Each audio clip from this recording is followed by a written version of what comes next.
and welcome to DR Sports. This is your transfer roundup for today, so let's dive in. Let's start with Tottenham. Harry Kane, he returns to Tottenham today. It's an uncertain future.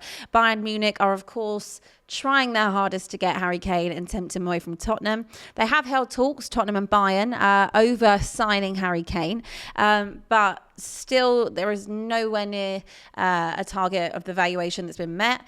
Kane has not closed any avenues that are available to him. That also includes staying in North London with Spurs, but he would be open to formally speaking with Bayern should Spurs accept an offer. As it stands, Tottenham are still absolutely not interested in accepting any bid for Kane. There hasn't been a bid that's come close enough to the asking price, which would be around £100 million. I think the highest that they've gone for at the moment is around 70 to 80 million euros. So whether or not Daniel Levy wavers during these talks, or if the price gets higher, then that's a question that we'll see over the course of the window. But as it stands, Tottenham have been very clear that Harry Kane will not be leaving this summer and will absolutely not be going to a Premier League rival as well this year. Still with Tottenham, they are interested in Chelsea midfielder Conor Gallagher. It seems that Pierre-Emile Højbjerg will be leaving. He's wanted by Atletico Madrid and also clubs within the Bundesliga. So that's someone that they're looking to potentially bring in should he move on. Of course, as I mentioned, Harry Kane, he will be having a conversation with Ange Postecoglou on Wednesday. I assume Ange will be kind of laying out his plans for Tottenham and assume it won't be about convincing Kane to stay, but kind of what he said to James Maddison when he signed, this is my plan, this is my vision, and obviously want you to be part of that. Celta Vigo midfielder Gabri Veiga, he's apparently made it clear that he would rather join Arsenal than Tottenham this summer if bids are made for him. So far, no bids have been made for him, but Manchester City are also in the race for the Celta Vigo midfielder. Moving on to Manchester City, Bayern, they are keeping tags on Julian Alvarez as a Kane alternative should they not be able to tempt Harry Kane away or get a deal done with Tottenham. Leicester, they're poised to sign Manchester City's youngster Callum Doyle on a season-long loan, and they're also hopeful about completing a deal to sign teenage centre-back Harrison Parker from Manchester United, which is quite an interesting one. Making the move across there. Clearly City see something and want to make the move. Moving on to Manchester United, Paul Pogba, I mean, he's not at Manchester United, but connections. He is set to be offered £128 million over 3 years to join a club in Saudi Arabia. Obviously, his time at United was a little bit hit and miss. Hasn't quite worked out for him as well since he left. Is it time for him to, get the payday? Not that he's had many paydays, but get another payday and go to Saudi Arabia.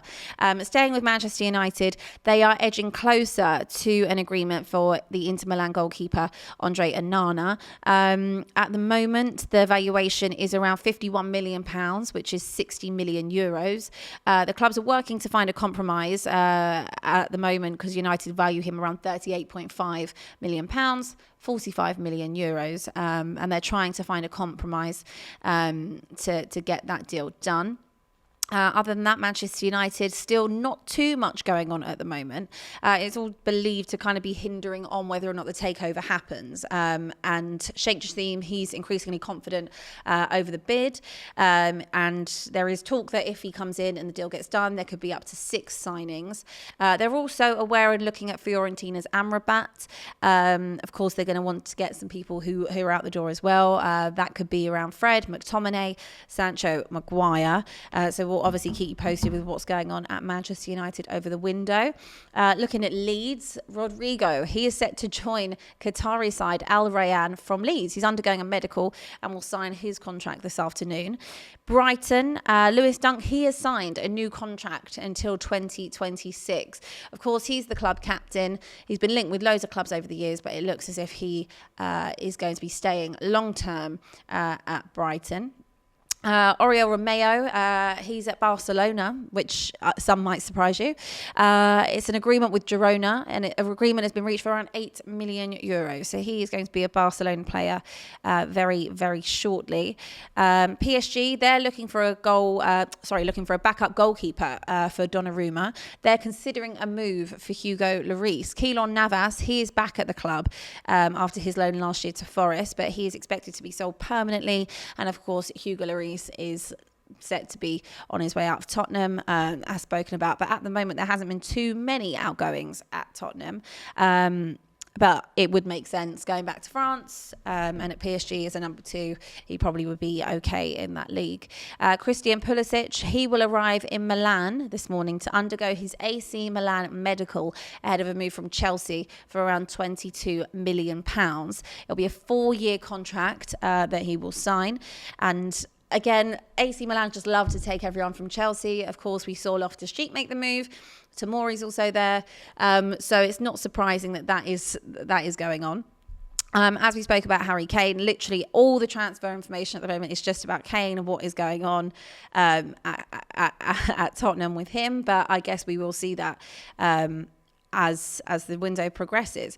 In terms of Liverpool, they are interested in Chelsea centre-back Levi Colwill. Whether or not Chelsea want to cash in, I think he'd probably be a good one to keep under Mauricio Pochettino, young player. At the moment, Thiago, he is rejecting substantial bids from Saudi offers. Carvalho, he joins RB Leipzig on loan. Obviously, we know James Milner, he's also gone. He joined Brighton on a free transfer. And in terms of Arsenal, obviously, they're still waiting to get the Declan Rice deal finalised and over the line. They're hoping to sign Rice before they leave for their tour of the US. I believe it's on Sunday. And they're also waiting to finalise Jurrien Timber's arrival. The medical has been done on that as well, so we're just waiting for paperwork. They're also very happy to, part with Thomas Partey. He's attracting quite a lot of interest from European clubs. Whether or not they let him go, obviously we've seen Granit Xhaka leave as well, but it is more likely that he will probably leave in this window.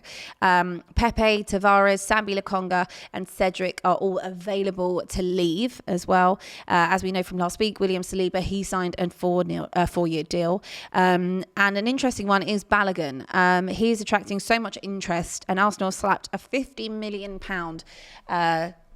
price tag on him. He had a fantastic season last year. AC Milan, Marseille, Monaco, they are all interested in the striker, but no official bids have been submitted just yet. And of course, as we mentioned on Declan Rice, that deal is all but done. It's just pretty much getting all the paperwork finalised, which should happen shortly. In Chelsea news, let's see what's going on with Chelsea.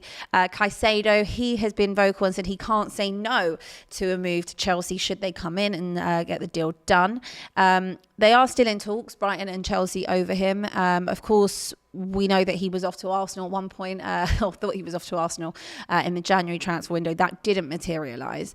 But I think that the valuation for Caicedo is around the same kind of price as Declan Rice, around that £100 million mark. So are Chelsea going to be able to pay that? Are they going to want to pay that for him? But they are definitely interested in signing him. He's been seriously talked about for a long time. Romelu Lukaku, he has been told to stay away, along with other players that also want out, including Hakim Ziyech and Aubameyang. He's been told to stay away from the Chelsea training ground until they leave for pre-season on Monday. And United and Chelsea, who had their eyes on Victor Osimhen, they have apparently been priced out over that because of the price tag that they want. They were looking somewhere in the region of around 150 million plus for the player. So that has priced them both out of getting that. So that is this morning's transfer update. Of course, there's a lot of moving parts, but as it seems, the key part at the moment is all about Harry Kane. Will he still be a Tottenham player next season? Will he be a Bayern player? Or come January time when he's free, essentially, to start negotiating with other clubs, will he still be a Premier League player just at another club next season? But of course, the window has a long way to go, and we'll keep you posted with everything that happens as it comes. Thanks so much.